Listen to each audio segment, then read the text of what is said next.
Maxwell Stone stood frozen at the altar, his heart pounding wildly in his chest. The room was silent, filled with hundreds of guests, all waiting for his reaction. The bride standing before him was not what he had expected. The woman his parents had arranged for him to marry was covered in a thick veil, but he could see through the thin material that her skin was much darker than the photos he had been shown. His parents had lied to him. They had shown him pictures of a different woman entirely. "What is this?" he whispered, his voice barely audible to anyone but the bride. The woman remained still, her hands clutching a bouquet of white roses so tightly that her knuckles turned pale. The wedding planner, sensing tension, quickly ushered the guests to begin the ceremony. Music again, trying to cover the awkward moment. Maxwell's father, Richard Stone, a stern man who had built their family empire from nothing, gave his son a hard stare from the front row. The message was clear: go through with this or face the consequences. The business merger with the bride's family company was worth billions, and backing out now would cost the Stone empire everything. Maxwell had always followed his father's orders. At 35 years old, he had spent his entire life building the family business, sacrificing his own dreams and desires to meet his father's expectations. He had dated women his father approved of, attended universities his father selected, and now he was expected to marry a woman he had never truly met, a woman whose identity had been hidden from him until this very moment. The minister cleared his throat, bringing Maxwell back to reality. The ceremony had to continue. Guests were watching, business partners were present, and the press would have a field day if the billionaire left his bride at the altar. "Are you ready to proceed?" the minister asked quietly. Maxwell nodded stiffly, feeling trapped. He couldn't believe his parents would go this far. They had always been controlling, but this was beyond anything he had expected. They had shown him photos of a light-skinned woman with European features, claiming she was Amara Johnson, daughter of tech mogul William Johnson. The merger between Stone Industries and Johnson Tech would create the largest technology conglomerate in the world. As the ceremony continued, Maxwell barely heard the words being spoken. His mind raced with confusion and anger. Why would his parents deceive him? Why would the Johnson family agree to this charade? None of it made sense. When the time came to say his vows, Maxwell spoke automatically, his voice hollow. The bride's voice was soft and trembling as she repeated her vows. There was something in her tone that caught his attention, a hint of sadness or resignation that mirrored his own feelings. After they exchanged rings, the minister announced, "You may now kiss the bride." This was the moment Maxwell had been dreading. He would have to lift her veil and face the reality of the woman he had just married. His hands shook slightly as he reached for the heavy material. The room seemed to hold its collective breath as he slowly lifted the veil. What he saw made him gasp. The woman before him had beautiful dark skin, yes, but that wasn't what shocked him. It was her eyes, large, expressive eyes filled with unshed tears. Eyes that seemed to apologize for something that wasn't her fault. She was not ugly as his superficial first reaction had led him to believe. She was simply not who he had been told he was marrying.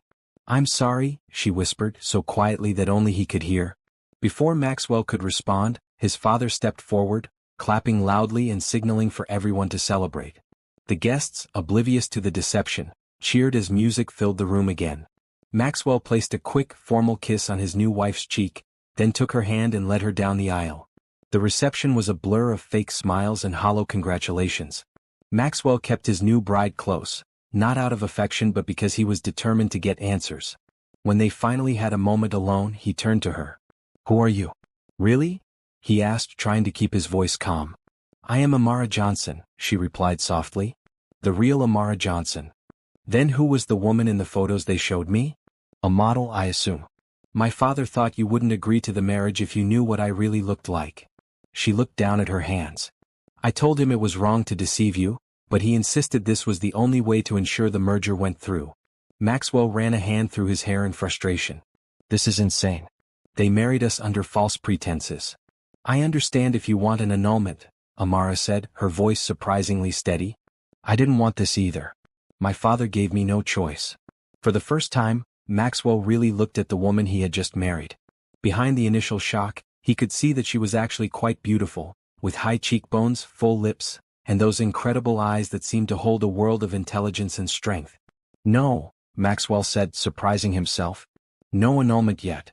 First, I want to understand exactly what's going on and why our families thought they needed to trick us." As the reception continued around them, Maxwell and Amara made a pact. They would pretend to be the happy newlyweds for the evening, but afterward, they would get to the bottom of their parents' deception, together. Little did Maxwell know that this arrangement, begun in lies and manipulation, would change his life in ways he could never have imagined. The grand ballroom of the Stone estate sparkled with crystal chandeliers and the flash of expensive jewelry as guests danced and celebrated. Maxwell and Amara moved through the crowd like perfect actors in a play, smiling, thanking guests for their presence, and even sharing a choreographed first dance. To everyone watching, they appeared to be the perfect couple, the handsome billionaire and his exotic bride. But beneath the surface, both were burning with questions and barely contained anger directed at their manipulative parents. Richard Stone and William Johnson sat together at the head table, looking pleased with themselves as they discussed future business plans. They occasionally glanced at their children with satisfied smiles, completely unaware that their deception had been uncovered. "They look so proud of themselves," Amara whispered as she and Maxwell waltzed past the head table. "They won't be for long," Maxwell replied, his hand firm on her waist. "My father always thinks he can control everything and everyone. This time he's gone too far." As the evening wore on, Maxwell found himself studying his new wife with increasing curiosity. Despite the circumstances, she carried herself with remarkable dignity. She was well-spoken when addressing guests, knowledgeable when discussing business with his associates, and showed no signs of the timidity he had initially perceived at the altar. "You work at Johnson Tech?" he asked during a brief moment alone. Amara nodded. "I'm the head of product development. I have degrees in electrical engineering and computer science from MIT. This surprised Maxwell. His father had described Amara as the Johnson girl, with no mention of her professional accomplishments. "Why didn't they tell me that? My father made it sound like you were just William's daughter, not an actual executive." A flash of hurt crossed Amara's face before she composed herself. "Because to men like our fathers, that's all I am. A bargaining chip. My actual abilities are irrelevant to them." Maxwell felt a twinge of shame. Hadn't he initially judged her based solely on her appearance? Wasn't he guilty of the same superficial assessment? By midnight, the guests began to depart, leaving congratulatory wishes and expensive gifts behind. As the last car pulled away from the estate, Maxwell's mother, Eleanor Stone, approached the newlyweds with a smile that didn't quite reach her eyes. "We've prepared the East Wing master suite for you both," she said, her voice dripping with false sweetness. "Everything you need for your first night as husband and wife." Maxwell felt Amara tense beside him. The implication was clear. Their families expected the marriage to be consummated. The merger papers included clauses about producing an heir within the first few years of marriage. "Thank you, Mother," Maxwell said stiffly. "We're both quite tired from the day's events." Once they were alone in the massive suite, with its king-sized bed and rose petals scattered across the silk sheets, the awkwardness between them became palpable. "I'll sleep on the couch," Maxwell said immediately, grabbing a pillow from the bed. "That's not necessary," Amara replied. "The bed is large enough. We can share it without, well, you know." Maxwell hesitated, then nodded. "All right. But first I think we need to talk about what happens next." They sat on opposite ends of a plush sofa near the fireplace, both still in their wedding attire. Amara carefully removed her veil and the elaborate headpiece, revealing a crown of natural curls that had been pinned up for the ceremony. "I knew something was wrong when my father insisted I wear this heavy veil," she said, setting the material aside. "Now I understand why. He wanted to hide me from you until the last possible moment." "Did you know about the fake photos?" Maxwell asked. Amara shook her head. "No. I had no idea they were showing you pictures of someone else. I thought." She paused, looking embarrassed. "I thought you had agreed to marry me knowing what I looked like. Finding out about the deception explains your reaction at the altar." Maxwell winced. "I'm sorry about that. It wasn't about your race or appearance. It was the shock of realizing I'd been lied to." "But you were disappointed," Amara said matter-of-factly. "Don't deny it. I saw your face." Maxwell couldn't lie. "I was surprised. And yes, confused about why they would lie. But now that I've had time to process everything." He looked at her directly. "I'm more angry about being manipulated than anything else." Amara nodded slowly. "So what do we do now?"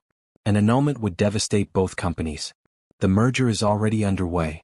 "I know," Maxwell sighed. "And my father made sure our personal finances are now completely entangled as well. Breaking this marriage would be financially catastrophic for both of us." They sat in silence for a moment, contemplating their limited options. "What if," Amara finally said, "we stay married but only on paper? We could live separate lives while maintaining the appearance of a union for business purposes. Maxwell considered this. A marriage of convenience.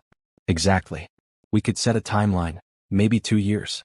That would give us enough time to subtly separate our finances and prepare for an eventual divorce that wouldn't tank the companies. It was a practical solution, one that appealed to Maxwell's business sense. Yet for some reason, looking at Amara now, intelligent, composed, and undeniably beautiful in her own right, the idea of a purely business arrangement felt somewhat disappointing. 2 years, he agreed. We'll need to live together at least part of the time to keep up appearances. I can continue my work at Johnson Tech, Amara added. And you'll run Stone Industries. We'll be like roommates who occasionally attend functions together. Maxwell nodded.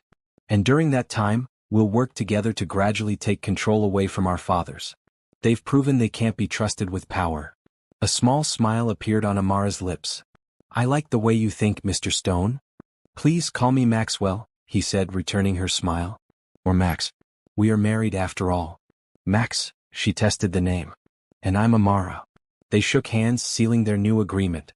It wasn't the wedding night either of them had envisioned, but in that moment, a seed of mutual respect was planted, one that would grow in ways neither of them could anticipate. As they prepared for bed, each on their respective side with a wall of pillows between them, Maxwell found himself thinking that perhaps this arrangement wouldn't be as terrible as he had initially feared. Amara Johnson was clearly intelligent and resilient. If they were going to be partners in this unusual situation, he could have done far worse. What he didn't know was that Amara was having similar thoughts as she drifted off to sleep beside him, wondering if perhaps fate had dealt them an unusual hand for a reason. The morning after the wedding dawned bright and clear. Maxwell woke first, momentarily confused by the weight on the other side of the bed. The events of the previous day came rushing back as he turned to see Amara still asleep, the wall of pillows between them partially collapsed during the night. In sleep, her face was relaxed, free from the tension and careful composure she had maintained throughout the wedding. Maxwell found himself studying her features, the long eyelashes resting against her cheeks, the full lips slightly parted, the smooth dark skin that seemed to glow in the morning light. She was beautiful, he realized, in a way that was entirely her own.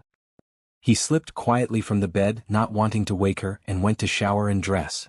By the time he returned to the bedroom, Amara was sitting up, checking her phone with a frown. Good morning, Maxwell said, adjusting his tie. Everything okay? Amara looked up, her expression troubled. Just messages from my father. He wants to meet for breakfast to discuss the future of our companies. As if yesterday wasn't enough manipulation for one weekend. Maxwell checked his own phone and found similar messages from his father. Mine too. They're probably expecting us to come down looking like blissful newlyweds. Should we confront them about the deception? Amara asked, running a hand through her curls. Maxwell considered this for a moment. Not yet. If we show our hand too early, they might find some way to regain control. For now, let's play along and gather information. We need to understand exactly how this merger is structured before we make any moves. Amara nodded in agreement. You're right. Besides, I'd rather not have that confrontation before I've had coffee. This drew a genuine laugh from Maxwell, his first since the wedding began. A woman after my own heart. The kitchen here makes excellent coffee. I'll show you where everything is. As they made their way through the massive stone estate, Maxwell gave Amara an impromptu tour. The mansion had been in his family for 3 generations, a testament to the Stone legacy of wealth and power. Yet as he showed her around, he realized how empty the place had always felt to him, more like a museum than a home. This place is beautiful, Amara commented as they passed through a gallery lined with expensive artwork, but it doesn't feel lived in. Maxwell was surprised by her perception. That's exactly how I've always felt about it. My mother is more concerned with appearances than comfort. Where would you live if you could choose? Amara asked, genuinely curious. The question caught Maxwell off guard. No one had ever asked him that before. I have a small cabin in the mountains about 2 hours from here. Nothing fancy, just 3 bedrooms and a great view. I go there when I need to escape and think clearly. It sounds lovely, Amara said with a smile. I have a little apartment in the city that I love. My father hates that I won't live in the family mansion, but I needed my own space. They reached the kitchen where staff were already preparing breakfast. The head chef greeted Maxwell warmly and welcomed Amara to the family with a kind smile that seemed more genuine than anything they'd received from their actual families. Over coffee, they continued their conversation, discovering they had more in common than either had expected. Both had studied engineering, though Maxwell had been forced to focus on business administration afterward. Both enjoyed hiking in the outdoors. Both felt the weight of family expectations that had shaped their lives in ways they hadn't always wanted. "I never wanted to be in the family business," Maxwell admitted. "I wanted to design buildings, not own them." "Architecture?" Amara asked with interest. Maxwell nodded. "I have notebooks full of designs that will never be built." "What about you? Did you always want to work in tech?" "Actually, yes," Amara said. "But on my own terms. My father wanted me in the business side, handling investor relations and being the face of diversity for the company." She made air quotes around the word face. "I had to fight to be taken seriously as an engineer. Even now, with all my patents and successes, he introduces me as my daughter rather than our head of product development." Maxwell frowned. "That must be incredibly frustrating." "It is," she agreed. "But I've learned to pick my battles. And I've built a team at Johnson Tech that respects me for my mind, not my family name." Their conversation was interrupted by the arrival of their parents. Richard and Eleanor Stone entered first, followed closely by William Johnson. The three of them looked pleased, like cats who had caught particularly fat canaries. "There's the happy couple," Richard boomed, his voice echoing in the large kitchen. "I trust you had a pleasant evening?" Maxwell felt Amara's hand find his under the table, a silent signal of solidarity. He squeezed her fingers gently in acknowledgement. "We had a lot to talk about," Maxwell replied smoothly. "Getting to know your spouse is important, wouldn't you agree, Father?" A flicker of unease crossed Richard's face before his confident smile returned. "Of course, son. That's why we arranged for you two to meet multiple times before the wedding." "Except those meetings were with someone else, weren't they?" Amara said quietly, her voice calm but her eyes challenging her father. William Johnson's smile faltered. "What do you mean, sweetheart?" "I think you know exactly what she means," Maxwell said, keeping his voice level. "But we can discuss that another time. Right now, Amara and I would like to hear more about the merger details. After all, as the future leaders of both companies, we should be fully informed." This strategic pivot worked perfectly. The parents, eager to avoid the subject of their deception, launched into detailed explanations of the business arrangement. As they talked, Maxwell and Amara listened intently, mentally noting every detail that could be useful later. Breakfast stretched into a 2-hour business meeting, with servants bringing fresh coffee and pastries as the parents laid out their vision for the combined company. Throughout the discussion, Maxwell observed how Amara asked insightful questions that often left his father impressed despite himself. Her intelligence was obvious, and Maxwell found himself admiring her business acumen. When the meeting finally concluded, their parents seemed satisfied, clearly believing their children had accepted the situation and were now focused on the business aspects rather than the personal deception.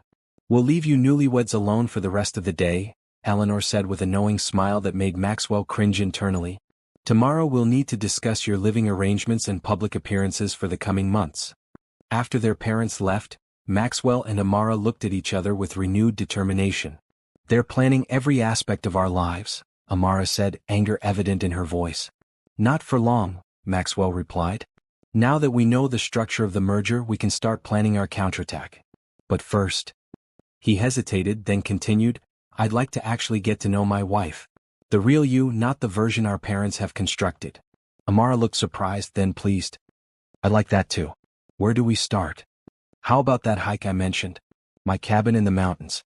We could escape this mausoleum for the day, breathe some fresh air, and talk without worrying about who might be listening." Amara's face lit up with a genuine smile that transformed her features and made Maxwell's heart skip unexpectedly. "That sounds perfect," she said.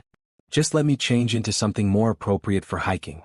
As Maxwell watched her leave the kitchen, he found himself looking forward to spending the day with her, a feeling he certainly hadn't expected when he first saw her at the altar.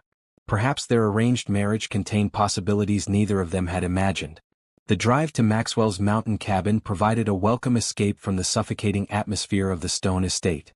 As the sleek black SUV wound its way up the mountain roads, the sprawling city below grew smaller, and the air became fresher with each mile.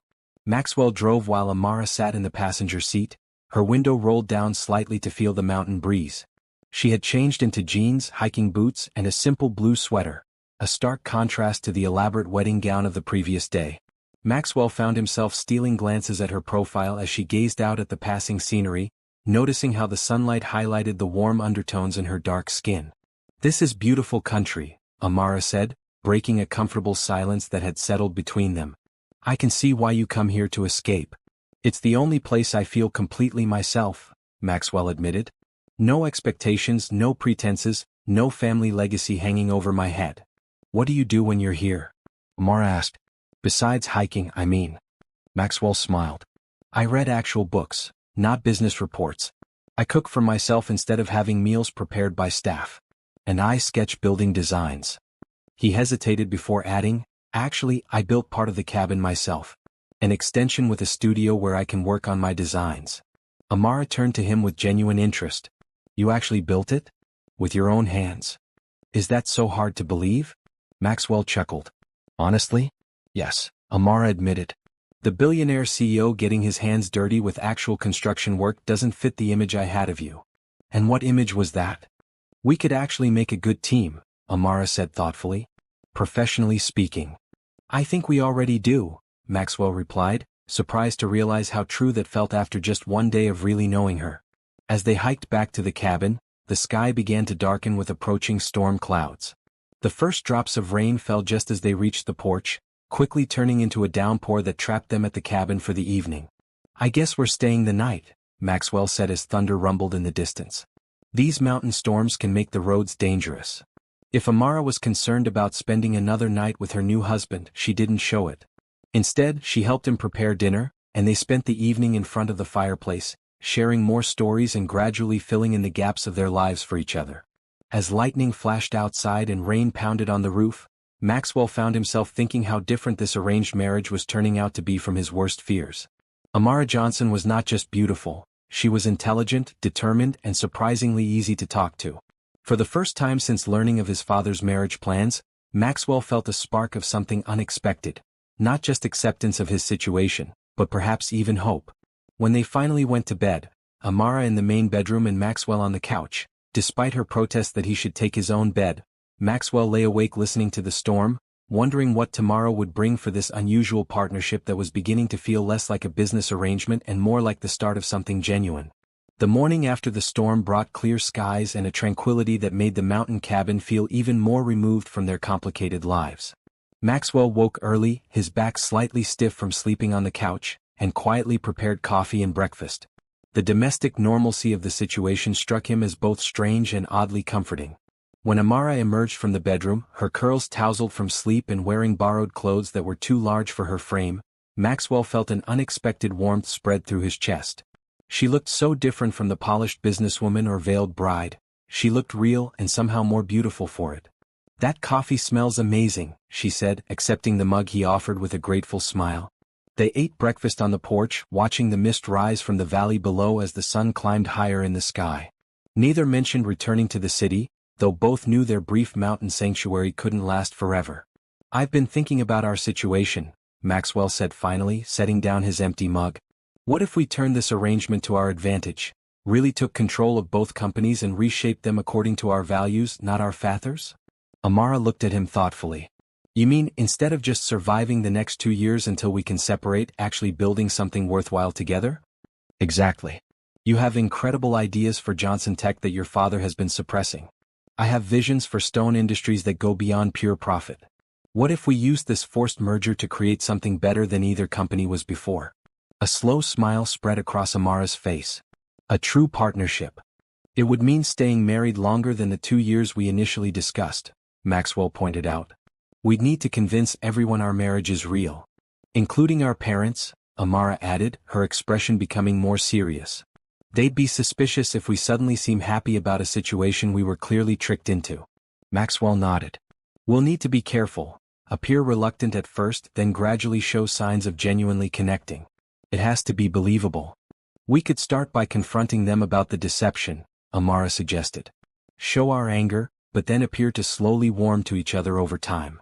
They spent the morning developing their strategy, mapping out both the personal and professional aspects of their plan. By midday, when they finally began the drive back to the city, they had formed a united front, partners in a scheme of their own making. The stone estate seemed even more imposing and cold after the warmth and simplicity of the cabin. As Maxwell parked in the circular driveway, he could see his mother watching from an upstairs window, no doubt curious about where the newlyweds had spent the night. "Ready?" he asked Amara, who had grown increasingly tense as they approached the estate. She took a deep breath and nodded. "As ready as I'll ever be." Inside, they found both sets of parents waiting in the main living room, champagne already poured as if a celebration was in order. "There they are," William Johnson exclaimed with forced joviality. "We were beginning to worry. We got caught in the storm and stayed at Maxwell's cabin," Amara explained, her voice cool and controlled. "How rustic," Eleanor commented with a slight wrinkle of her nose. Maxwell moved to stand beside Amara, their shoulders nearly touching, a subtle display of unity. "We need to talk," he said firmly. "About the lies you told to make this marriage happen." The atmosphere in the room instantly chilled. Richard Stone set down his champagne glass with a sharp click against the marble side table. "What lies would those be, son?" he asked, his tone dangerous. "You showed me photos of someone else," Maxwell said bluntly. "You led me to believe I was meeting and marrying a completely different woman." The silence that followed was deafening. Eleanor Stone fidgeted with her pearl necklace while William Johnson suddenly became very interested in his own shoes. Only Richard Stone maintained his composure, his face an unreadable mask. "We did what was necessary for the good of both companies," he finally said, his voice firm and unapologetic. "If you had seen the real Amara beforehand, your prejudices might have interfered with the business arrangement." "My prejudices?" Maxwell repeated, genuine anger rising in his voice. "Or yours, father?" William Johnson stepped forward, placing a hand on Richard's arm as if to calm him. "What your father means is that we wanted to ensure the merger went through without complications. Young people can be so emotional about these things." "So you lied to both of us," Amara said, her voice steady despite the emotion in her eyes. "You made decisions about our lives as if we were nothing more than assets to be traded." "Darling," William replied, attempting to sound reasonable, "you've always understood the importance of the family business. This merger will secure the future of Johnson Tech for generations." "At what cost?" Amara demanded. "My dignity? My right to choose my own husband." Eleanor Stone finally spoke, her voice dripping with false sympathy. "It's how these things are done in families like ours, dear. I know it seems harsh now, but you'll come to appreciate the wisdom of our decision." Maxwell could feel Amara trembling slightly beside him, though her face remained composed. He instinctively moved closer to her, his hand finding hers and squeezing it gently. "You had no right," Maxwell said, looking directly at his father. "You may control the company, but you don't control our lives." Richard Stone's eyes narrowed. "Don't be naive, Maxwell. Your life has always been intertwined with Stone Industries. Everything you have, your education, your position, this very house, comes from the company. Your marriage is simply another aspect of your duty to the family legacy." "And what about my happiness?" Maxwell challenged. "Did that factor into your calculations at all?" "Happiness?" Richard scoffed. "That's for ordinary people, son. We build empires." The coldness of his father's words hung in the air. Maxwell felt Amara's hand tighten around his, and in that moment, their planned strategy seemed less like a performance and more like a genuine alliance against the callousness their families represented. "Well," Maxwell said after a long pause, "what's done is done. We're legally married now. But don't expect us to thank you for your manipulation." William Johnson's expression relaxed slightly, apparently relieved that they weren't threatening to annul the marriage immediately. "You'll see in time that we made the right decision. You two are perfect for each other, both intelligent, business-minded, from similar backgrounds." "The merger paperwork is already being processed," Richard added, clearly considering the matter settled. "Your joint finances are being arranged as we speak. The press release about the wedding will go out tomorrow morning." Maxwell and Amara exchanged a look, silently communicating their shared determination. This was exactly what they had anticipated, their parents believing they had won, unaware that their children were already planning to take control. "We'll need our own place," Amara said suddenly, surprising both sets of parents. "Not here at the Stone estate and not at my father's house either." "But darling," William began. "If you expect this marriage to work at all," Amara interrupted firmly, "we need our own space away from both families. Somewhere we can at least try to build something without your constant interference." Maxwell nodded in agreement. "Amara's right. If you want this merger to succeed, give us the space to make this marriage work on our terms." Richard and William exchanged glances, clearly calculating the risks of refusal versus the benefits of appearing magnanimous. "The penthouse in the downtown tower is available," Richard finally conceded. It's technically a Stone Industries property, but it's separate from the family homes. That will do for now, Maxwell agreed, knowing that demanding complete independence immediately would raise suspicions. The penthouse was still under his father's control, but it was a start. And I want to continue my work at Johnson Tech, Amara added. Not as the boss's daughter, but as head of product development with real authority. William frowned but nodded reluctantly. Of course, sweetheart. Your work has always been important. The false sweetness in her father's tone made Amara's jaw tighten, but she said nothing more.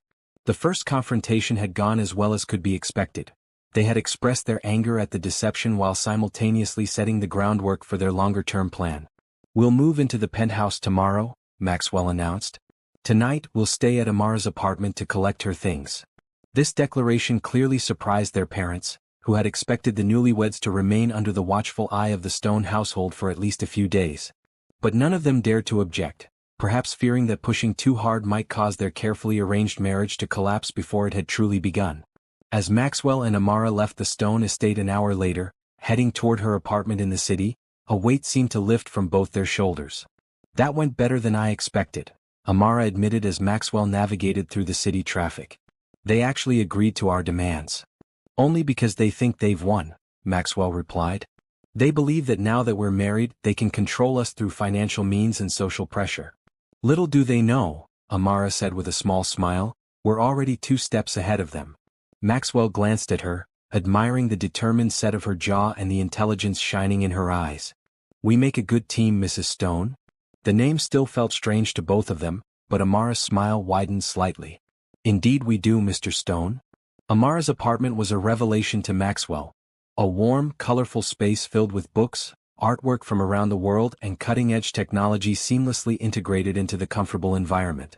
It was the complete opposite of the cold, formal Stone estate, reflecting Amara's personality in every detail. This is amazing, Maxwell said as he walked around the open-plan living area. You designed this yourself? Amara nodded, watching him explore her space with obvious curiosity. This is the real me. Not the perfect daughter my father wants to present to the world, not the decorative wife he imagined I would be to you. Just Amara. Maxwell stopped before a wall of framed patents. Evidence of Amara's brilliant mind and technical innovations. Your father is a fool for not recognizing your true value to the company. Both our fathers are fools, Amara replied, moving to stand beside him. They're so caught up in their old-fashioned ideas about power and legacy that they can't see the future staring them in the face. Their loss is our gain, Maxwell said, turning to face her. Together we can build something better than either of them imagined. As they stood there, surrounded by the evidence of Amara's achievements and creativity, a new understanding seemed to form between them. This marriage, forced upon them through lies and manipulation, had accidentally brought together 2 people who shared not just similar experiences with controlling parents, but similar visions for the future. That night, as Maxwell prepared to sleep on Amara's couch, despite her insistence that her guest room was perfectly available, he found himself thinking less about revenge against their parents and more about the possibilities that lay ahead, possibilities that increasingly included Amara as a true partner, not just a convenient ally. What neither of them could have anticipated was how quickly their pretense of gradually falling in love would begin to feel less like an act and more like a natural progression of the connection forming between them. The downtown penthouse was exactly what one would expect from a property owned by Stone Industries, luxurious, elegant, and designed to impress rather than comfort. Floor-to-ceiling windows offered spectacular views of the city skyline, while expensive artwork and designer furniture filled the spacious rooms. Well, it's certainly grand, Amara commented as they explored their new temporary home, her tone suggesting she found it beautiful but soulless. Maxwell nodded in agreement.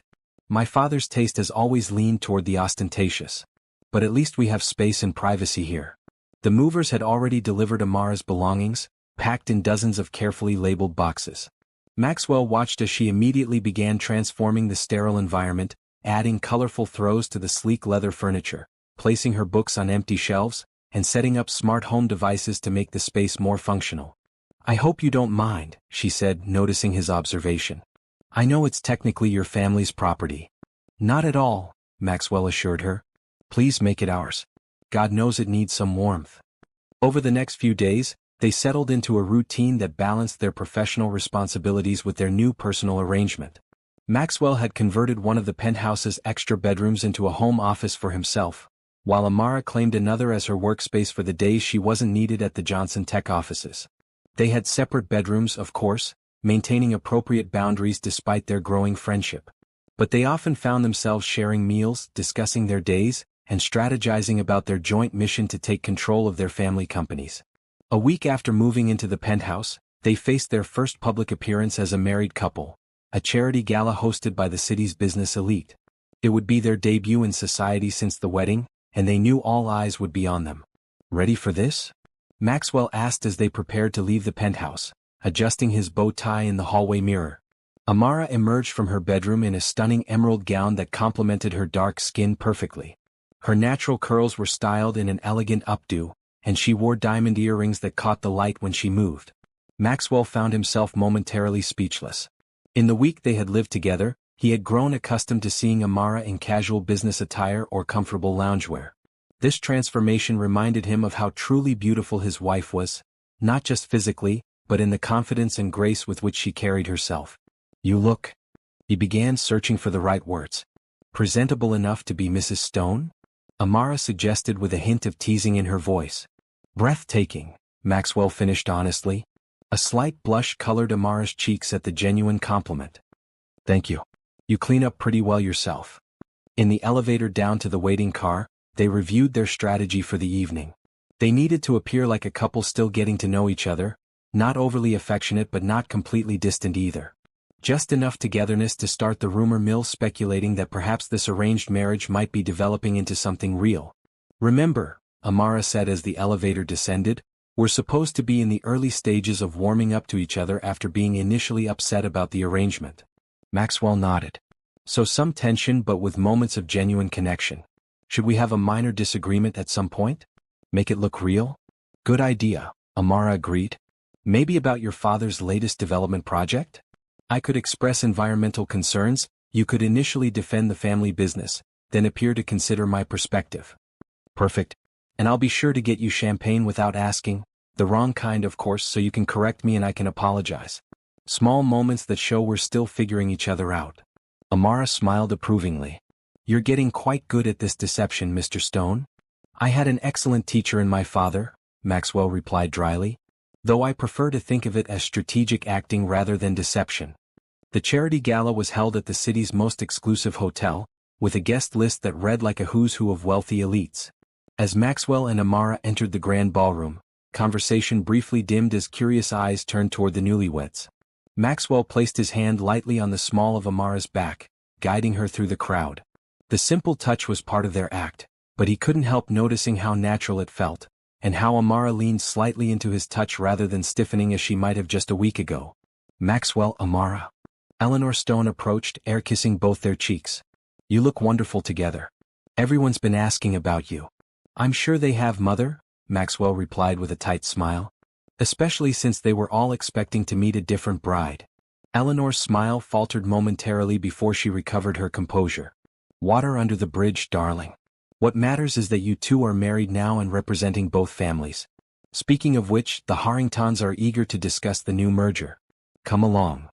As Eleanor led them toward an elderly couple who had been major investors in Stone Industries for decades, Amara whispered to Maxwell, "Your mother is remarkably skilled at avoiding uncomfortable topics." "Years of practice," he murmured back. "She's been ignoring inconvenient truths since before I was born." The evening progressed with Maxwell and Amara executing their strategy flawlessly. They mingled with business associates, carefully projecting the image of a new couple with some lingering tension but growing potential.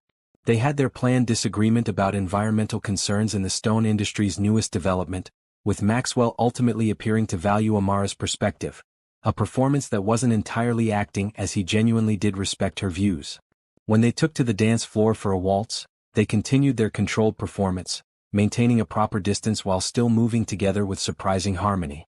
"Everyone's watching us," Amara noted as Maxwell guided her through a turn. "Let them watch," he replied. "They're seeing exactly what we want them to see." What neither of them acknowledged was that somewhere during their carefully choreographed evening, moments of their performance had begun to feel less like acting and more like reality. When Amara laughed at something Maxwell said, her amusement was genuine. When Maxwell's hand rested on her waist during their dance, The warmth that spread through both of them wasn't fabricated for their audience. As the evening wound down and they prepared to leave, Maxwell noticed his father deep in conversation with William Johnson and several other business associates. The men were huddled together, occasionally glancing in the newlyweds' direction with satisfied expressions. "They're plotting something," Maxwell murmured to Amara as they collected their coats. "They're always plotting something," Amara replied, following his gaze. "But so are we." In the car ride home, they analyzed the evening's success, noting which business connections might be valuable for their long-term plans and which social interactions had most effectively sold their evolving relationship narrative. "I'd say it was a successful debut," Amara concluded as they entered the penthouse elevator. "Though your Aunt Judith asked me 3 times if I was adjusting well to American customs." Maxwell winced. "I'm sorry. She's from another era entirely." "I was born in Boston," Amara said with an eye roll. "I'm as American as she is." But I smiled and thanked her for her concern, like a good daughter-in-law. Back in the penthouse, they both kicked off their formal shoes with identical sighs of relief, sharing a laugh at their synchronized moment of comfort-seeking. "Nightcap," Maxwell offered, loosening his bow tie. "I think we've earned it." They settled on the balcony with glasses of whiskey, the city lights spread out below them like a carpet of stars. The night air was cool but not uncomfortable, and the privacy of their 50th floor perch allowed them to finally drop their carefully maintained facades. "Can I ask you something personal?" Amara said after a comfortable silence. Maxwell nodded, taking a sip of his drink. "Of course. When you first saw me at the altar, the real me, not who you were expecting, what went through your mind?" "Honestly." Maxwell considered the question carefully, knowing the importance of his answer. "Confusion first. Then anger at my father for the deception." He paused, then decided honesty was best. "And yes, surprise at how different you were from the photos. But not disappointment, Amara. I need you to know that." "You hesitated," she pointed out softly. "At the altar. Everyone saw it." "I hesitated because I realized I was being manipulated, not because of you." Maxwell turned to face her directly. "The moment I truly saw you, not just your appearance but who you are, was when you looked at me with those incredibly expressive eyes and whispered, 'I'm sorry.' In that moment, I realized you were as much a victim of our parents' schemes as I was." Amara studied his face, perhaps searching for any sign of insincerity. "And now? After a week of living together, of planning together? What do you think now?" The question hung between them, weighted with possibilities. Maxwell found himself setting down his glass and reaching for her hand. "I think," he said slowly, "that our parents may have accidentally done something right for all the wrong reasons.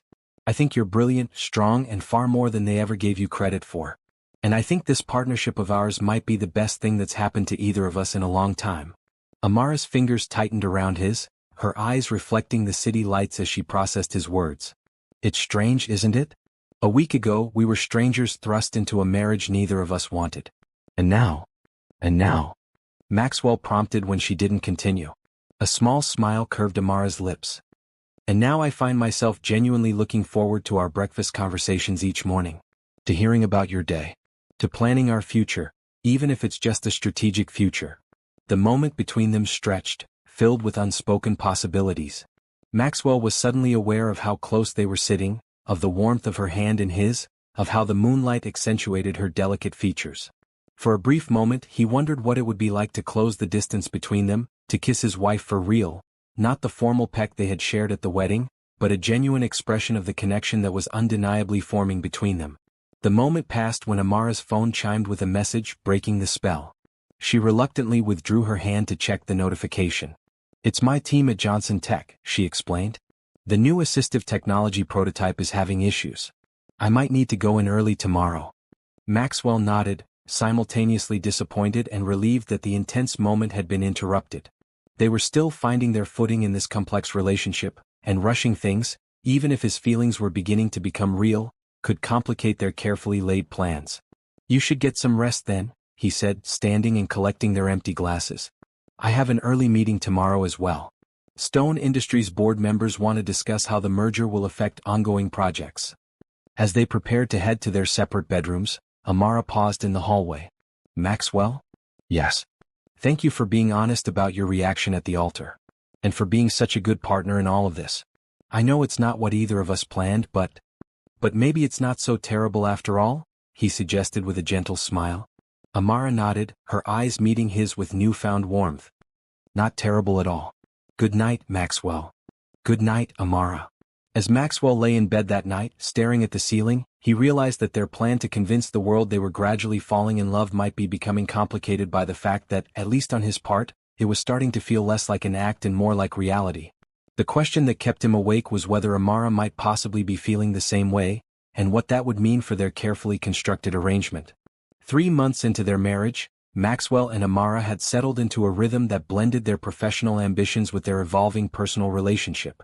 Their strategy was working better than either had anticipated. They had gradually positioned themselves as the new power couple of the business world, with Maxwell taking more control over Stone Industries' day-to-day operations and Amara finally receiving the recognition she deserved at Johnson Tech. Their parents, initially suspicious of their sudden cooperation, had grown complacent as the merger progressed smoothly and the newlyweds appeared to be developing a genuine connection. Richard Stone had even begun including Maxwell in major decisions, perhaps believing that his son had finally embraced the family legacy now that he was properly married.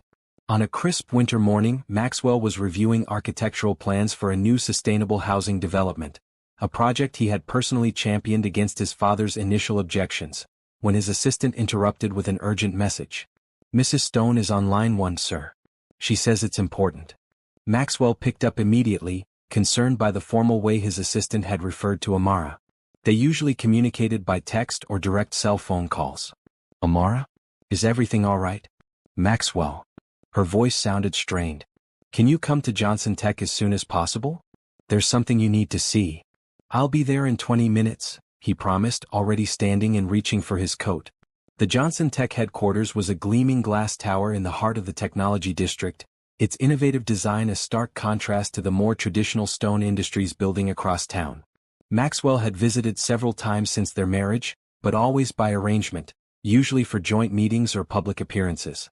As he entered the lobby, the receptionist recognized him immediately. "Mr. Stone.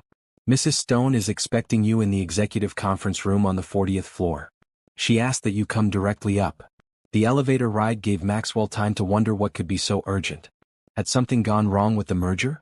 Had their parents discovered their plan to gradually take control of both companies? Or was it something more personal? When the elevator doors opened on the 40th floor, Maxwell was surprised to find William Johnson waiting for him instead of Amara.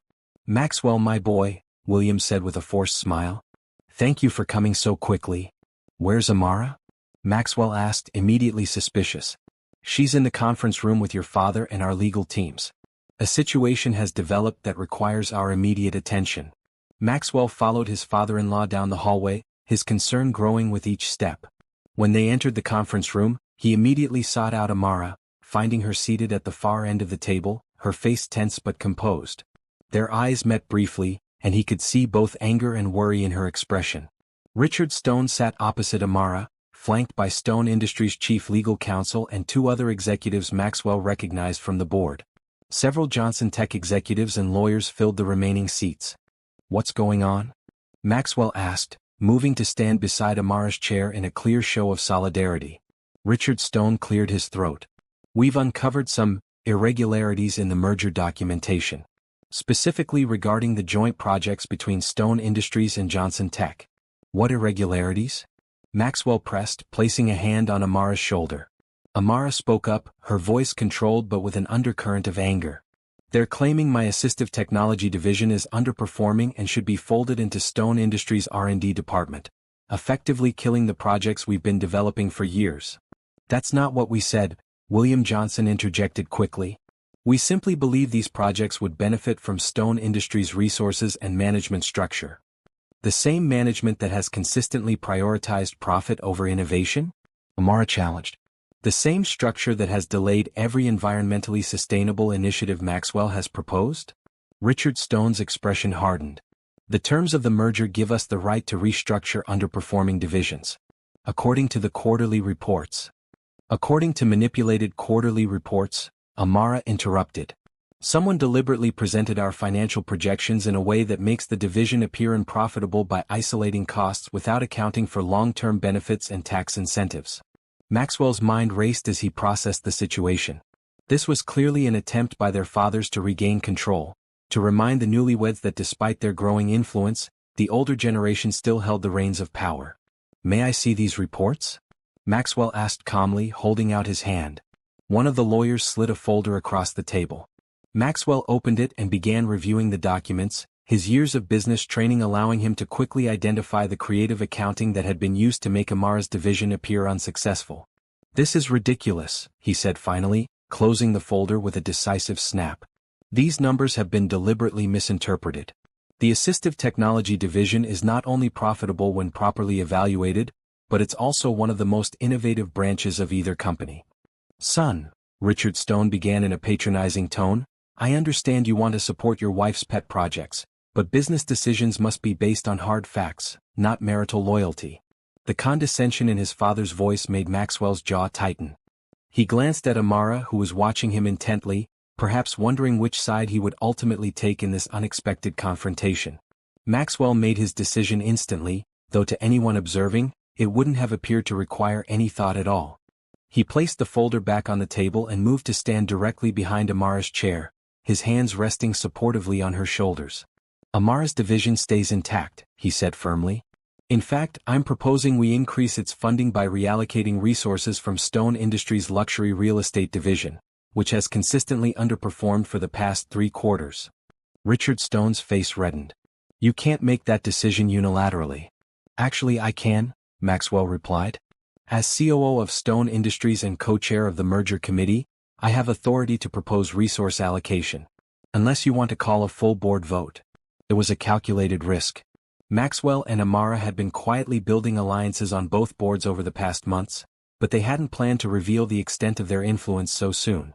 William Johnson looked uneasily between his daughter and his business partner. "Perhaps we should take some time to reconsider the situation. No need to make hasty decisions." "I agree," Amara said smoothly, her composure fully restored now that she knew Maxwell was firmly on her side. "Maxwell and I will prepare a comprehensive analysis of both divisions for the next board meeting. Until then, all restructuring plans are on hold." The authority in her voice left no room for argument, and Maxwell felt a surge of pride at how effectively she had taken control of the situation. This was the real Amara Johnson, brilliant, decisive, and unwilling to be manipulated by the men who had underestimated her for so long. The meeting disbanded with tension still thick in the air. As the lawyers and executives filed out, Richard Stone lingered, gesturing for Maxwell to join him in the corner of the room. "What do you think you're doing?" Richard demanded in a harsh whisper once they were relatively private. "Siding with your wife against your own family business?" "I'm doing what's right for both companies," Maxwell replied evenly. "Amara's work is groundbreaking. It will not only be profitable in the long run but will also establish our merged company as a leader in assistive technology, a rapidly growing market." Richard studied his son's face with narrowed eyes. "This isn't just about business, is it? You've actually developed feelings for her." The question caught Maxwell off guard, though he should have expected it. His father had always been perceptive when it came to potential weaknesses he could exploit. "My relationship with my wife is not your concern," Maxwell said carefully. "But yes, I respect and support Amara. Something you might have considered before tricking us into this marriage." A calculating look passed over Richard's face. "Well, this is an unexpected development. When we arranged this match, we thought you'd eventually come to accept it as a business necessity. We never anticipated you might actually fall for the girl." The dismissive way Richard referred to Amara, a brilliant executive in her own right, made Maxwell's anger flare. "Her name is Amara. She's the head of product development at Johnson Tech and my wife. Show some respect." Richard's eyebrows rose at his son's vehemence. "I see. Well, son, just remember that mixing business with pleasure can cloud judgment. Don't let your feelings interfere with what's best for Stone Industries." With that parting warning, Richard left the conference room, leaving Maxwell to process the confrontation and its implications. Amara approached him once they were alone, concern evident in her expression. "What did your father say to you?" Maxwell shook his head. "Nothing important. Just trying to drive a wedge between us." "Did he succeed?" Amara asked quietly. Maxwell turned to face her fully, taking both her hands in his. "Not even close. We're partners in this, Amara. All the way." The relief in her eyes was palpable, but there was something else there too, a warmth that made Maxwell's heart beat faster. "Thank you for standing up for my division," she said. "You didn't have to do that so publicly." "Yes, I did," Maxwell insisted. Not just because it's the right business decision but because...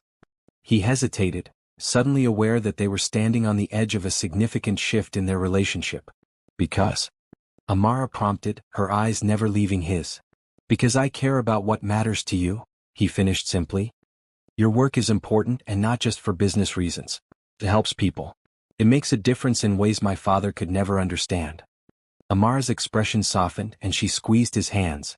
I'm beginning to think we make a better team than either of us anticipated.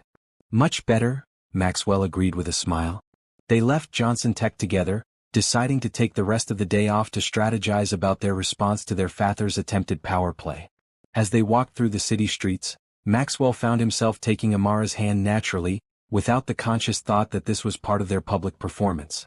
And when she interlaced her fingers with his and moved closer to his side to avoid a passing crowd, he realized that somewhere along the way, the line between their strategic partnership and something deeper had begun to blur.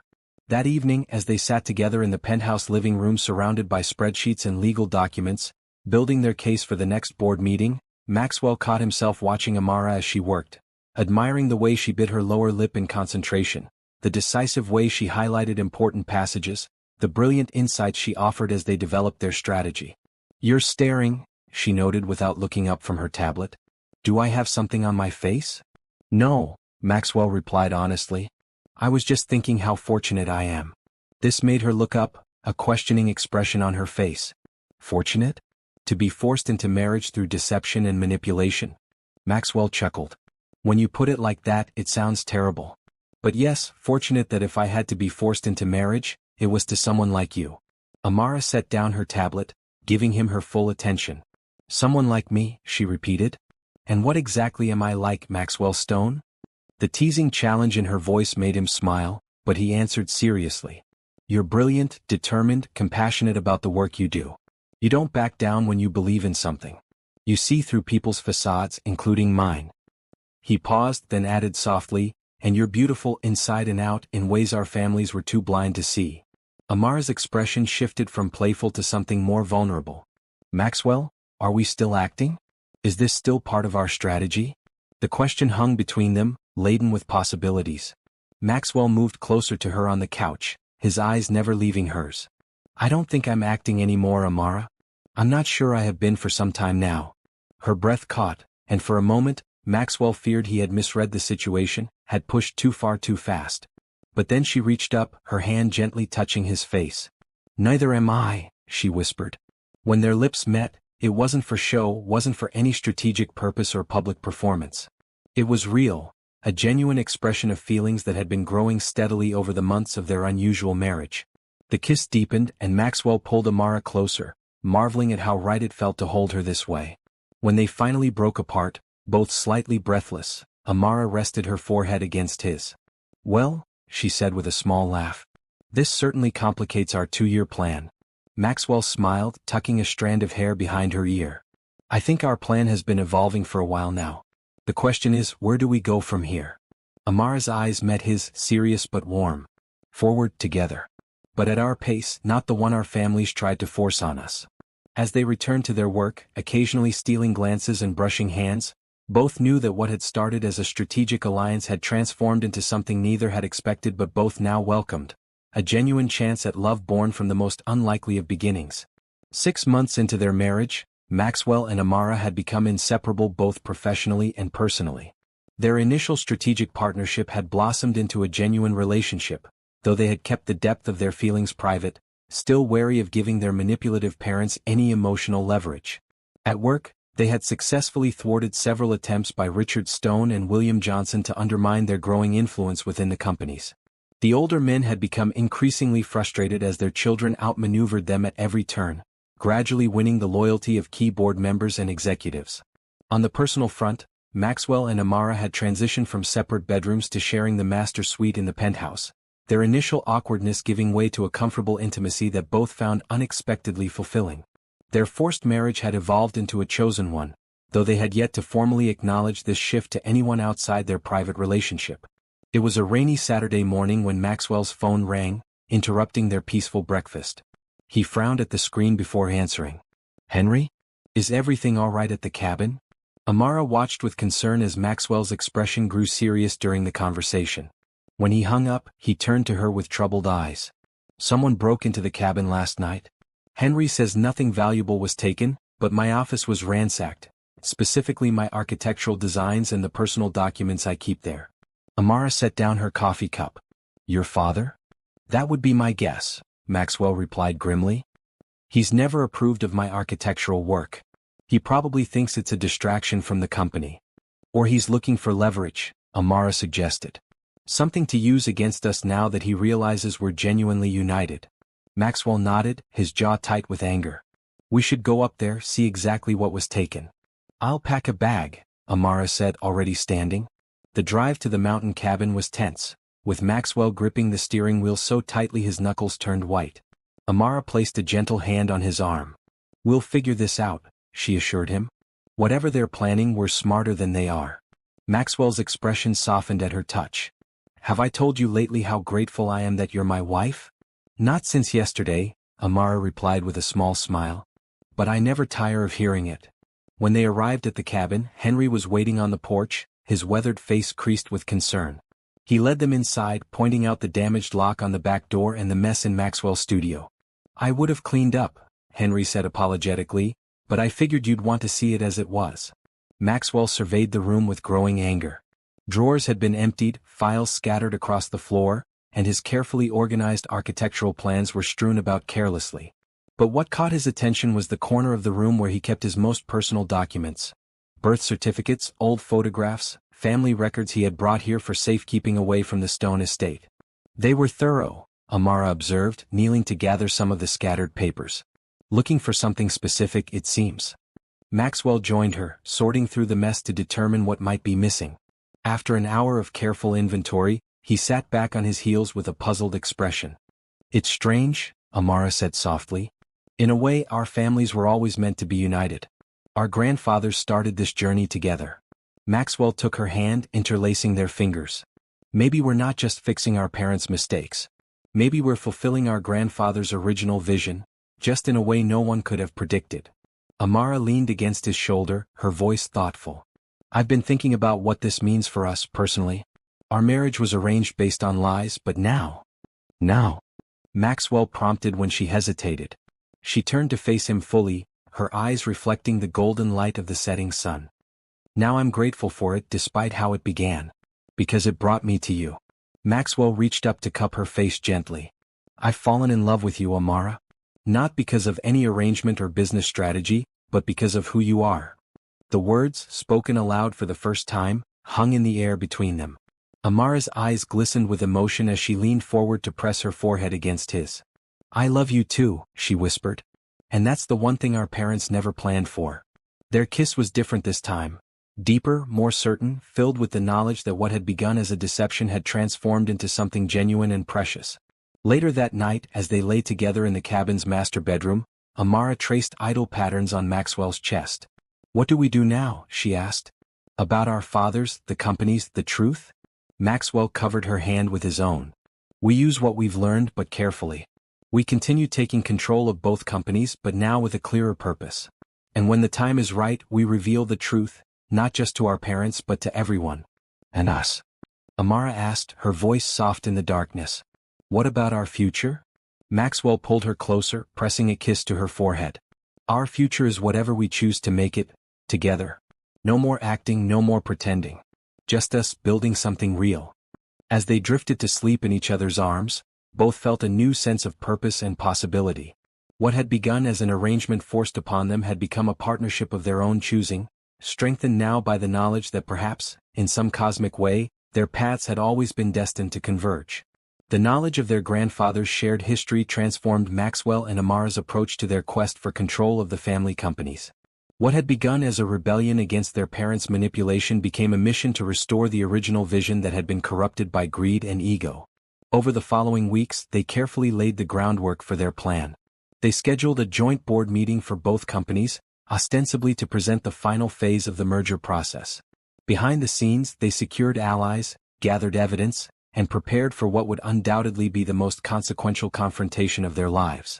The night before the board meeting, they stood together on the penthouse balcony, The city lights spread out below them like a reflection of the star-filled sky above. "Are you nervous?" Amara asked, noting the tension in Maxwell's shoulders as he leaned against the railing. "A little," he admitted. "Tomorrow we change everything, our companies, our family legacies, our future." Amara slipped her arm around his waist.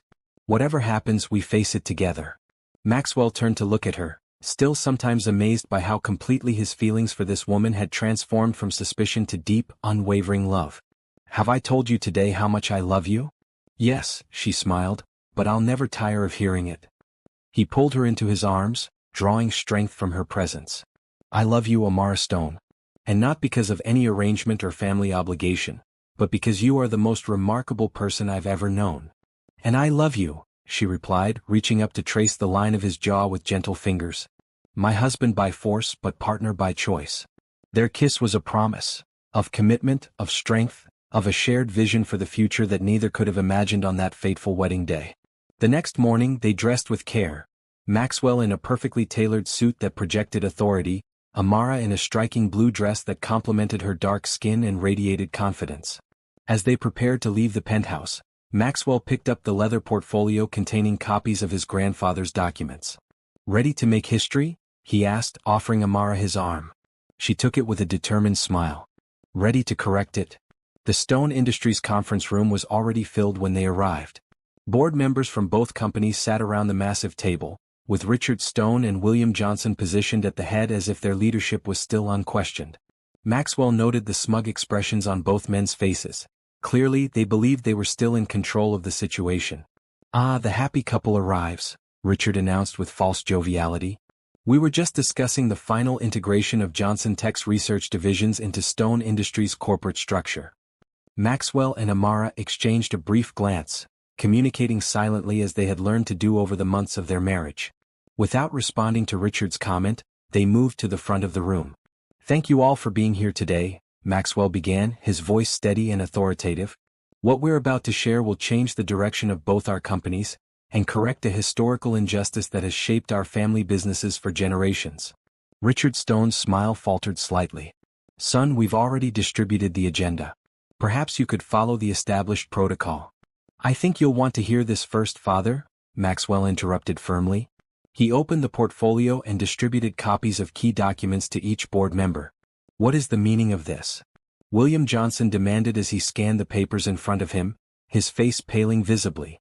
Amara stepped forward. "These are the original founding documents of Stone Industries, featuring both Harold Stone and William Johnson Sr. as equal partners and co-founders." A murmur of surprise rippled through the room as board members examined the evidence before them. "This is absurd," Richard Stone sputtered, though his expression betrayed his recognition of the documents. "These are clearly forgeries." "They're authenticated," Maxwell countered calmly. "As you well know, Father, since you've been searching for them for years. That break-in at my cabin wasn't a random act of vandalism, was it?" Richard's face reddened, but he remained silent. Maxwell continued, addressing the entire board now. "The truth, which our fathers have concealed for decades, is that Stone Industries was founded as a partnership. When William Johnson Sr. wanted to develop assistive technologies, projects deemed unprofitable by investors, he was forced out. He went on to found Johnson Tech, while his name was systematically erased from Stone Industries' official history." Amara picked up the narrative seamlessly. "Our grandfather's partnership was destroyed by short-sighted profit concerns and ego. And our fathers have continued that feud, prioritizing control and money over innovation and positive impact." William Johnson rose to his feet, his voice tight with barely controlled anger. "This is outrageous. Even if these documents were legitimate, which I don't concede, any claims based on them would be long expired under statute of limitations laws." "You're right about the legal claims," Maxwell agreed, surprising his father-in-law. "This isn't about litigation or ownership disputes. It's about honesty and returning to the founding vision of both our grandfathers." Amara moved to stand shoulder to shoulder with Maxwell. "That's why we're proposing a complete reorganization of the merged company. Not as Stone Industries absorbing Johnson Tech, but as a new entity that honors both legacies and returns to the original mission of combining technological innovation with sound business practices, including the assistive technology division that sparked the original divide." Maxwell activated the presentation screen, revealing their comprehensive plan for the restructured company. We're proposing a new name, Stone Johnson Innovations. Equal acknowledgement of both founding families, with a corporate structure that balances profit with purpose. The board members leaned forward, studying the detailed plans with obvious interest. Several of the younger executives, allies Maxwell and Amara had cultivated over the past months, were already nodding in approval. Richard Stone slammed his hand on the table. This is nothing short of a coup. You have no authority to propose such sweeping changes without my approval as CEO. Actually, Father, Maxwell replied calmly, as of this morning, we have the proxy votes of 58% of Stone Industries shareholders and 62% of Johnson Tech shareholders.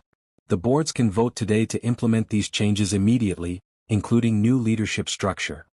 The look of shock on Richard Stone's face was matched only by the stunned expression of William Johnson. Both men had clearly underestimated just how thoroughly their children had outmaneuvered them. You planned this all along, Richard said, his voice low with accusation. This marriage, this merger, it was never about following our direction. It was about taking control. No, Father, Maxwell corrected him. You planned the marriage and merger to bury the truth about our company's shared history. Amara and I simply discovered that truth and decided to honor it rather than continue the deception. William Johnson turned to his daughter, his expression a mixture of anger and disbelief. And you, Amara? After everything I've done to secure your future in this business. Amara met her father's gaze steadily. What you did was treat me as a bargaining chip rather than a capable executive.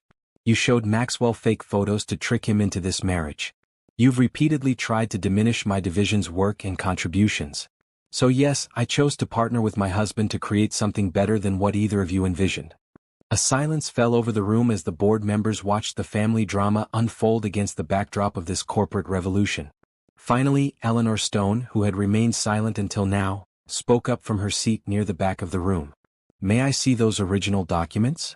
Maxwell was surprised by his mother's request but nodded. Eleanor rose gracefully and examined the papers, her fingers tracing the signatures with unexpected tenderness. Harold told me about William Sr., she said quietly, looking first at her husband and then at her son. Before he died, he expressed regret about how things had ended between them. She straightened, addressing the entire room with surprising authority. I believe these documents are genuine. And I believe my son and daughter-in-law's proposal has merit. Richard Stone stared at his wife in shock. Eleanor, you can't possibly. It's time for a new generation to lead, Richard, she interrupted with unexpected firmness. Our children have shown more wisdom and vision than either you or William have in decades of leadership. Her intervention created a palpable shift in the room's atmosphere. Several board members who had been hesitating now nodded in agreement. The senior board member of Stone Industries, a man who had served since Maxwell's grandfather's time, cleared his throat. I move that we put the reorganization proposal to an immediate vote. I second, called the head of research and development from Johnson Tech, a woman who had long supported Amara's innovative projects. What followed was a decisive victory for Maxwell and Amara's vision. The board voted overwhelmingly to approve the creation of Stone Johnson Innovations, with Maxwell as CEO and Amara as Chief Innovation Officer. Richard Stone and William Johnson were offered advisory positions on the board, a graceful way to transition them out of power while acknowledging their contributions. As the meeting concluded, board members approached the young couple to offer congratulations and express excitement about the new direction. Richard Stone and William Johnson slipped out without speaking to their children, their expressions dark with defeat and wounded pride. When the room had emptied except for Maxwell and Amara, they finally allowed themselves to embrace, the tension of the confrontation giving way to relief and triumph.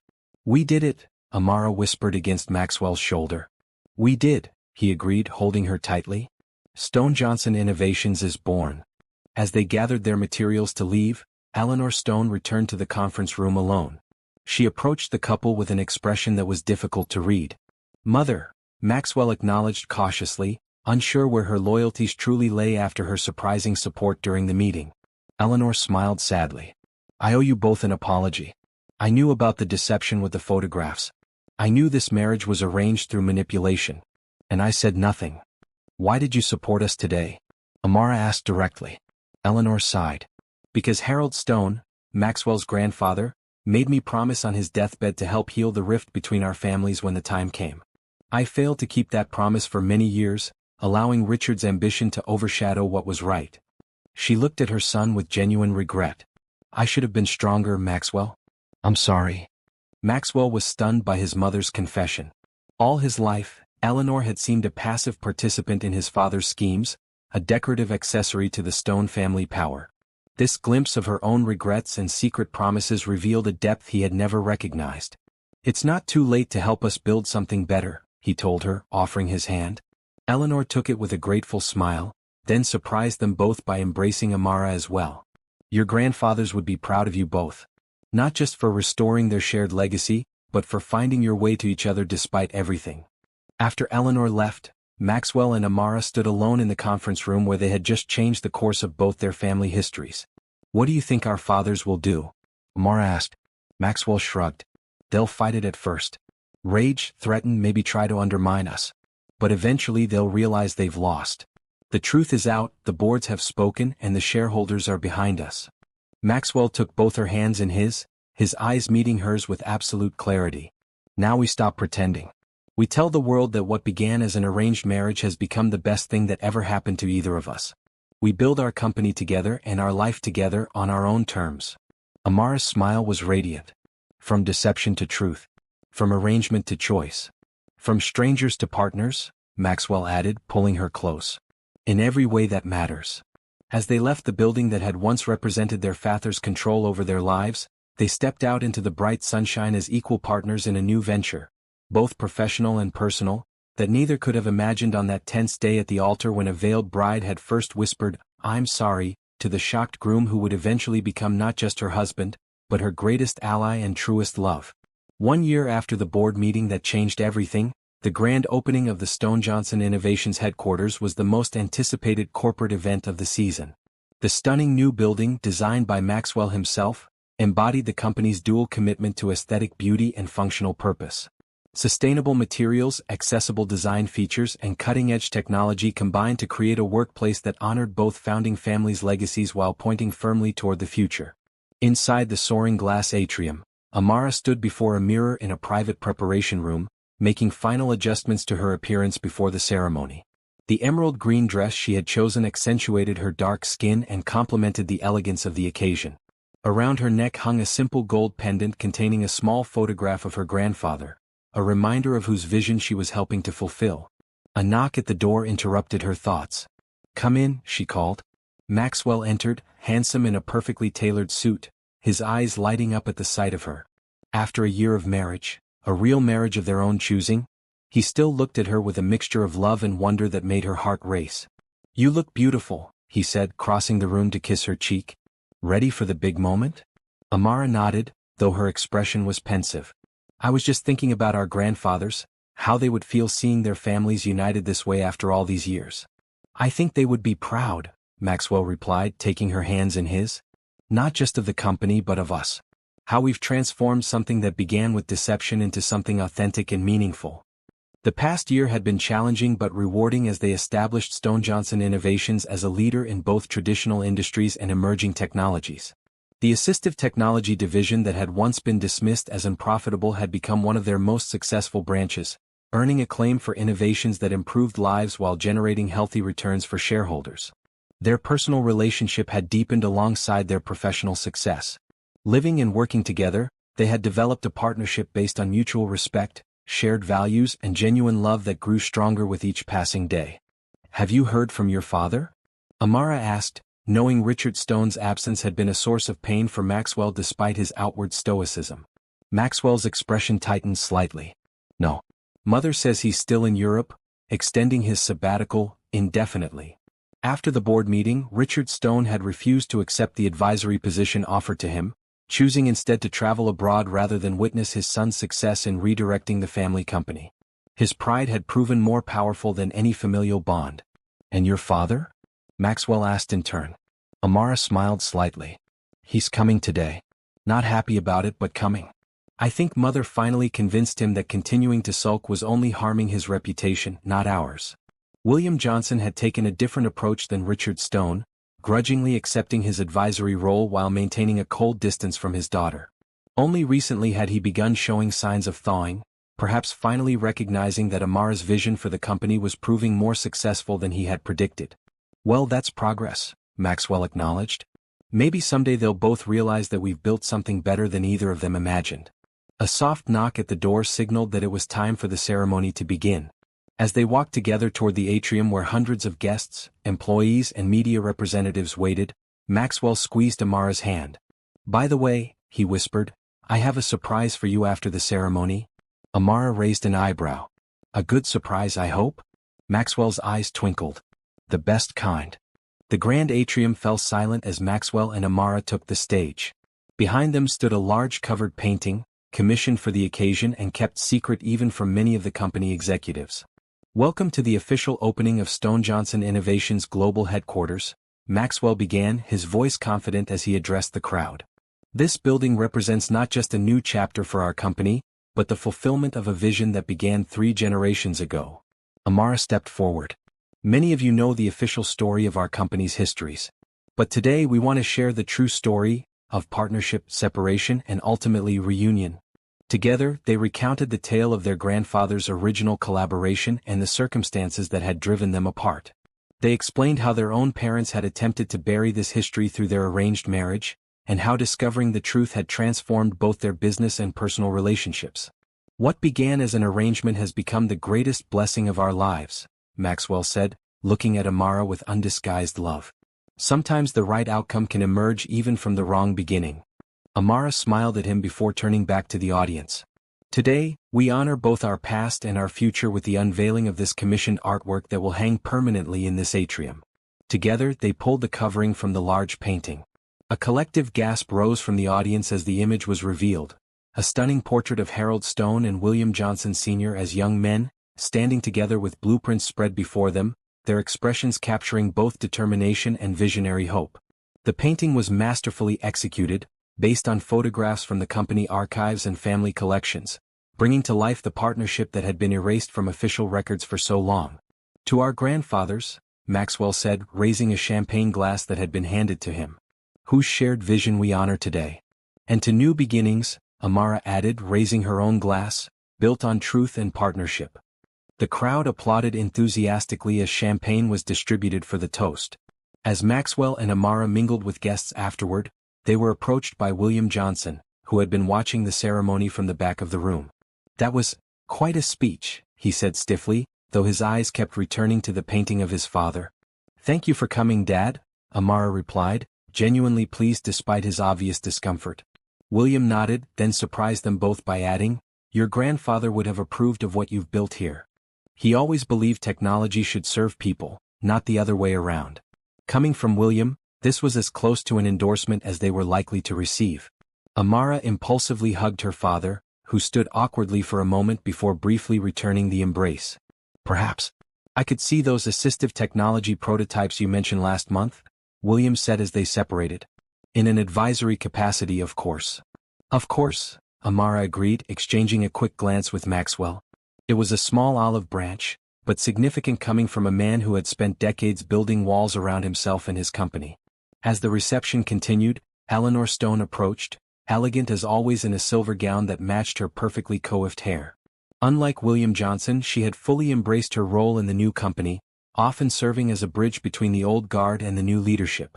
"A magnificent event," she told them, genuine pride in her voice. "And an even more magnificent achievement, what you've built this past year." "Any word from Father?" Maxwell couldn't help asking. Eleanor's expression softened with sympathy. "Not directly. But his assistant called to request information about the company's latest quarterly results. He's watching, Maxwell, even if his pride won't let him acknowledge it yet." After the reception wound down and the last guests departed, Maxwell led Amara to the private elevator that would take them to the penthouse suite at the top of the building, a space that combined living quarters for late work nights with entertainment areas for corporate gatherings. "Now for that surprise," he said as the elevator doors closed behind them. The penthouse was dimly lit when they entered, with only soft landscape lighting illuminating the rooftop garden visible through the glass walls. Maxwell guided Amara through the space to the outdoor terrace, where a small table had been set with candles, flowers, and a bottle of champagne on ice. "Maxwell," Amara breathed, taking in the romantic setting. "What's all this?"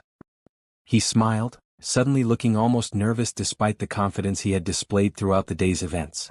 "1 year ago we took control of our companies and our future," he began, taking both her hands in his. We transformed an arrangement into a choice, a business alliance into a true partnership. Amara smiled, squeezing his hands encouragingly. The best decision I ever made. Mine too, Maxwell agreed. Which is why I wanted to do something I never got to do properly the first time around. To Amara's surprise, he lowered himself to one knee before her, still holding her hands. Amara Johnson Stone, he said, his voice filled with emotion. We were forced into marriage by circumstances and family manipulation. But now I'm asking you, freely and with all my heart, will you choose to stay married to me? Not for business, not for family legacy, but because I love you more than I ever thought possible and want to build a life with you that has nothing to do with corporate mergers and everything to do with partnership and love. Tears filled Amara's eyes as she looked down at the man who had transformed from a reluctant groom to the love of her life. Yes, she whispered. 1,000 times yes. Maxwell stood and pulled a small velvet box from his pocket. Opening it, he revealed a stunning ring with a deep blue sapphire surrounded by diamonds. I never gave you an engagement ring, just the wedding band our parents selected. I wanted you to have something chosen just for you with love. As he slipped the ring onto her finger, alongside the simple gold band from their wedding day, Amara felt the symbolism of the moment profoundly, the arranged marriage now encircled and enhanced by a ring of choice and love. It's beautiful, she said, admiring how the sapphire caught the candlelight. But not as beautiful as what we've built together. Maxwell pulled her close, his forehead resting against hers. I still can't believe how lucky I am. That day at the altar when I first saw you in that heavy veil, I was shocked and angry at being deceived. I could never have imagined that the woman behind that veil would become my best friend, my trusted partner, and the great love of my life. Amara smiled, remembering her own fear and uncertainty on that day. And I never imagined that the man who looked so horrified to see me would become the person I trust most in this world. The one who sees me for exactly who I am and loves me not despite it, but because of it. Their kiss beneath the stars was like a second wedding. One chosen freely with full hearts and open eyes. As they embraced, the city lights sparkled below them and the stars shone above, witnesses to a love that had defied expectations and transformed an arrangement of convenience into a bond of genuine devotion. Later, as they shared champagne and talked about their future, Amara broached a subject they had discussed only tentatively before. I've been thinking, she said, her fingers intertwined with his, about expanding our family. Maxwell's eyes lit up with hope. Children? Amara nodded. I've always wanted to be a mother, but I never wanted to bring children into a loveless marriage or a world where they would be viewed as business assets like we were. But now, Maxwell prompted, his heart racing with anticipation. Now I can imagine raising children with you. Children who would be loved for themselves, not for what they represent to a family legacy, Amara said softly. Children who would know that their parents chose each other and chose them. Maxwell raised her hand to his lips, kissing the new ring on her finger. Nothing would make me happier than building a family with you, Amara. A real family based on love and choice, not obligation and arrangement. As the evening deepened around them, they planned their future together. Not just as business partners or even as husband and wife, but as two people who had discovered that sometimes life's most unexpected turns could lead to the greatest happiness. 6 months later, Stone Johnson Innovations had exceeded all market expectations, with the assistive technology division leading the way in both innovation and profitability. Maxwell and Amara had settled into a leadership style that balanced their complementary strengths. His vision and business acumen with her technical brilliance and compassionate approach to product development. On a sunny spring morning, they hosted a small gathering in the rooftop garden of their headquarters. Unlike the grand opening ceremony, this was an intimate event with only close friends and family members in attendance. William Johnson arrived early, his relationship with his daughter gradually warming over the intervening months as he witnessed not only her success but her genuine happiness. He had begun spending time in the research labs, his own passion for technology rekindled by the innovative work being done by Amara's teams. Eleanor Stone greeted guests with gracious warmth, having fully embraced her role as a bridge between generations. To everyone's surprise, she was accompanied by Richard Stone, who had finally returned from his extended European sojourn. Though still stiff and formal, Richard had apparently decided that continued exile was too high a price for pride. Maxwell greeted his father with cautious optimism. "I'm glad you could make it, father." Richard nodded curtly. "Your mother was quite insistent. She says I've been stubborn." "That's one word for it," Maxwell replied with a small smile. Richard cleared his throat uncomfortably. The company, appears to be doing well under your leadership. Coming from Richard Stone, this qualified as effusive praise. Maxwell accepted it with a nod. We're building something different than what you envisioned, but something I think you might eventually be proud of. Before Richard could respond, Amara joined them, radiant in a flowing dress that subtly revealed the small curve of her pregnant belly. Richard's eyes widened slightly at the sight, though he quickly composed his features. "Mrs. Stone," he acknowledged with formal politeness. "Richard," Amara replied warmly, refusing to be deterred by his coolness. "I'm glad you're here. This is a day for family after all." She took Maxwell's hand, and together they moved to the center of the garden where a small podium had been set up. The gathered guests quieted as Maxwell tapped a glass for attention. "Thank you all for coming today," he began. "A year and a half ago, Amara and I stood at an altar, brought together by circumstances neither of us chose. Today we gather by choice to share two announcements with those closest to us." Amara stepped forward. "First, as some of you may have noticed," she gestured to her belly with a smile, "we're expanding our family. Our daughter will be joining us in about 4 months." Applause and congratulations filled the garden. Eleanor Stone wiped a tear from her eye, while William Johnson looked stunned but pleased. Even Richard Stone's stern expression softened momentarily at the news of a grandchild. "And second," Maxwell continued when the excitement had quieted, "we're establishing the Stone-Johnson Foundation, dedicated to developing and distributing assistive technologies to those who need them most, regardless of ability to pay." Amara took up the explanation.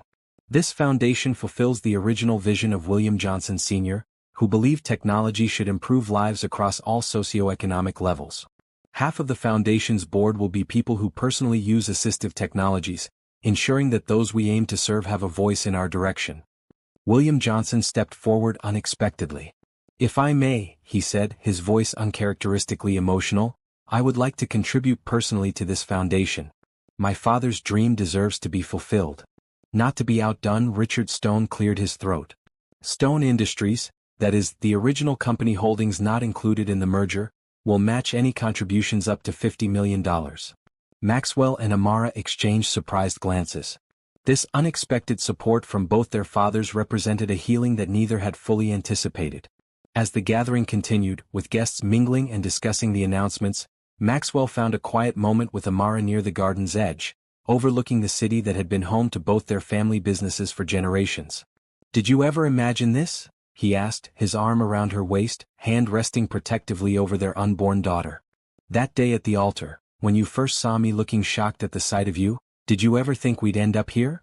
Amara leaned into his embrace, remembering the fear and uncertainty of that day, the heavy veil, the whispered apology, the palpable tension.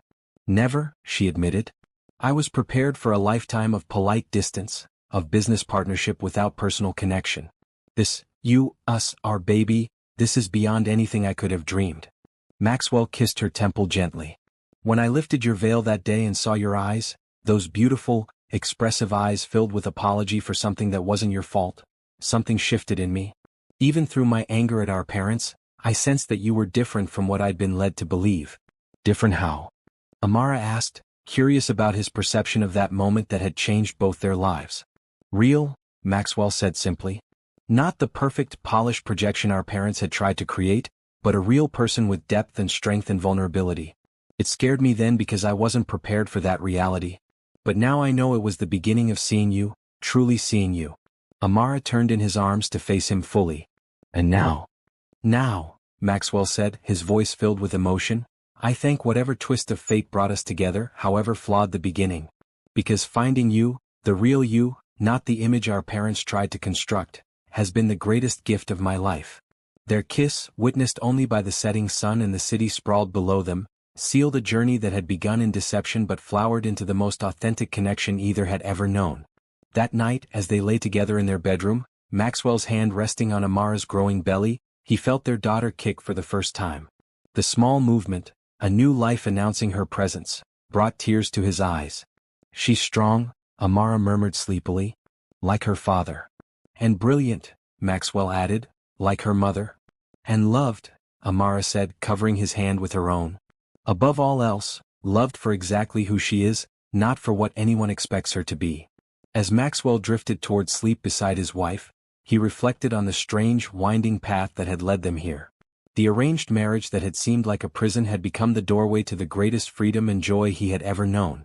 The veil that had hidden Amara's true face had been lifted not just physically on their wedding day, but metaphorically over the months of their evolving relationship, revealing not an ugly bride, as his shallow first reaction had feared, but the most beautiful soul he had ever encountered.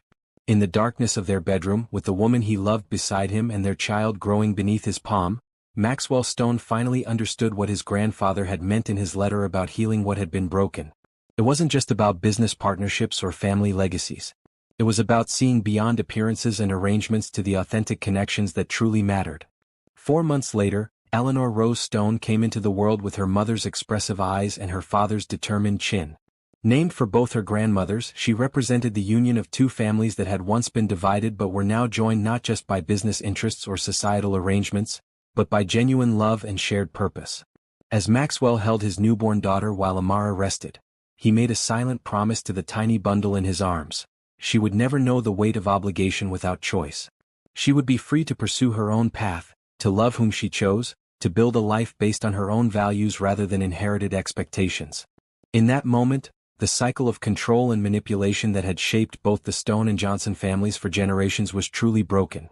What had begun as a billionaire's shock at his supposedly ugly bride had transformed into the most beautiful love story either Maxwell or Amara could have imagined. One built on seeing beyond appearances to the true beauty that lies within each human heart.